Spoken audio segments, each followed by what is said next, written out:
vous êtes cuisinier à La Réunion. Est-ce que vous pouvez me dire qu'est-ce que c'est la cuisine créole? Alors la cuisine créole, pour moi, ce serait un partage, un mélange de cultures. Il faut savoir que notre cuisine, notre cuisine typique de La Réunion, c'est un brassage de cultures.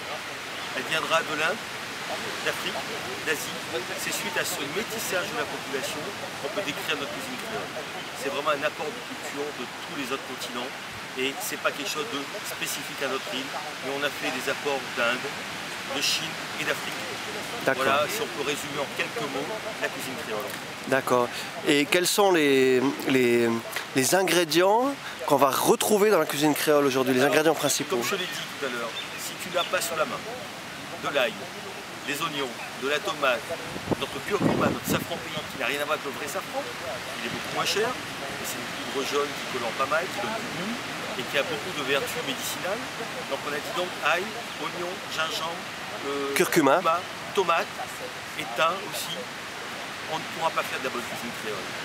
Et puis, on parlait de l'huile tout à l'heure. On ne va pas dire qu'on va mettre de l'huile à outrance, on va mettre un peu d'huile également, et surtout pas de l'huile d'olive comme vous avez l'habitude peut-être d'en consommer, mais on mettra de l'huile qui supporte vraiment de faire monter en température, comme on a utilisé tout à l'heure de l'huile de colza, de tournesol.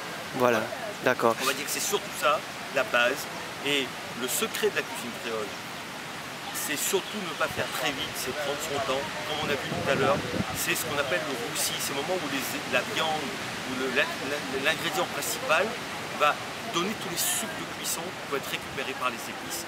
Et je ne sais pas si vous avez vu tout à l'heure, lorsqu'on a mis la tomate, elle a déglacé, un peu comme chez vous quand vous faites votre cuisine, déglacée, mais c'est cette tomate qui va récupérer tous les sucs de cuisson qui va donner du goût. Tout à fait. Voilà.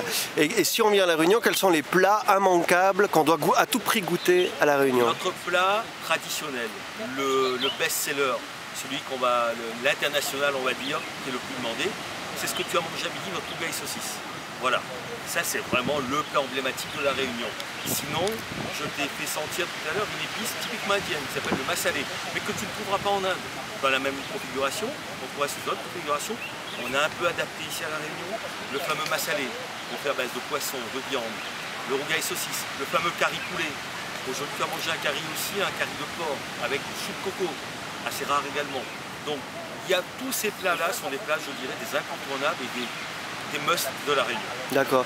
Et ici, nous sommes au bord de la mer, devant un foyer. C'est une tradition pour les Réunionnais de venir pique-niquer le dimanche, je crois. Et là, on est lundi aujourd'hui, il n'y a pratiquement pas de monde, sauf que tu vois, il y a quand même un peu de monde. Tu viens ici le dimanche, si tu n'y arrives pas soit la veille, soit à 5 h le matin, tu ne pourras pas bénéficier d'un foyer comme celui-là.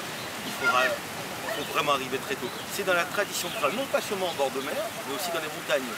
Tu as pu, dans tes balades, tu as pu voir que même dans les montagnes, les gens vont, cuisinent au feu de bois, et ça apporte une saveur, un goût particulier à notre cuisine.